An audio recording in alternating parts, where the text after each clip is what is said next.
진보당 원내대표 강성희입니다. 노조법, 방송법 개정을 거부한 윤석열 정부를 심판해야 합니다. 2023년 12월 1일을 역사는 기억할 것입니다.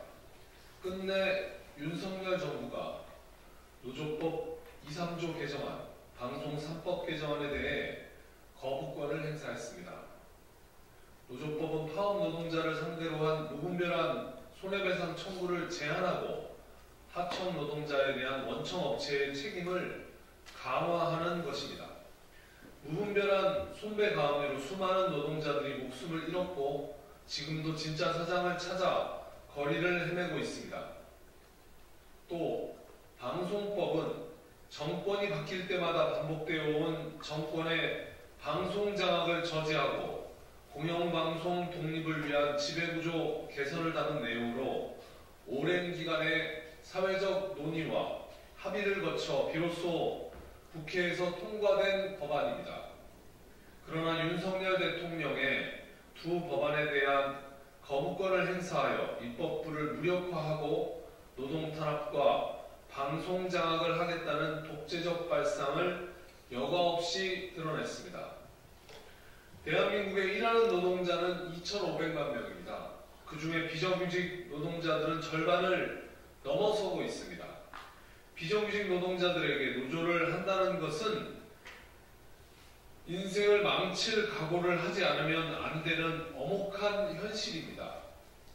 이미 수십 년 전부터 노조를 한다는 것은 해고와 구속, 가정의 파탄을 불러온다는 것을 많은 사람들이 알고 있었습니다. 그럼에도 불구하고 한진중공업의 배달호 열사와 김주익 열사를 시작으로 현대차 비정규직 노동자들, 쌍용자동차 노동자들, CJ 대한통운 택배 노동자들, 그리고 대우조선 하청 노동자들에게 이르기까지 노동자들의 파업과 투쟁은 멈춰지지 않았습니다. 왜냐하면 하청 노동자도 인간이고 인간답게 살고자 하는 본성을 법으로 막을 수 없기 때문입니다. 힘없는 노동자들이 지난 수십 년간 목숨을 바쳐가며 외쳐온 결과 노조법 2조와 3조가 국회를 통과했습니다. 국회를 통과했다는 것은 국민 절반 이상이 이 법을 찬성했다는 뜻이며 국민의 요구라는 것입니다. 윤석열 대통령은 이런 피땀 어린 노동자들의 요구이자 노동자들의 가족인 국민들의 요구인 이 법안들을 손쉽게도 거부하려고 합니다. 그리고 대신 사용자와 자본가들의 입장만을 대변하고 있습니다. 거부권을 남발하고 있는 윤석열 대통령을 국민의 이름으로 거부합니다. 윤석열 대통령의 거부권 행사는 양곡관리법, 간호법에 이어 벌써 세 번째입니다. 무분별한 거부권 남용은 행정 독재입니다. 대통령의 거부권 행사는 법률 자체가 위헌적이거나 주권자인 국민이 압도적으로 바라는 경우가 아니라면 매우 신중히 행사해야 합니다.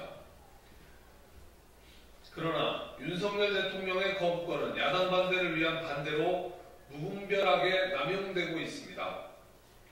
국민 여론에서도 거부권에 대한 반대 의견이 높은 상황에서 윤 대통령의 무분별한 거부권 행사는 주권자인 국민을 명백히 무시하는 처사입니다. 이에 진보당은 국민 의사를 무시하고 입법부를 무력화하며 행정 독재로 치닫고 있는 윤석열 대통령을 국민의 이름으로 규탄합니다. 윤석열 정권의 거부권 통치를 중단시키기 위해 2024년 총선에서 노동자들과 민주, 개혁, 진보 세력이 총단결하여 윤석열 정권을 심판해야 합니다. 아나무인 정권, 습관성 거부권 정권, 국민 무시와 폭주만을 일삼는 정권은 암덩어리일 뿐 대한민국의 미래를 밝힐 수 없습니다. 단 윤석열 세력의 총단결을 실현하여 윤석열 정권의 폭주를 막아야 합니다.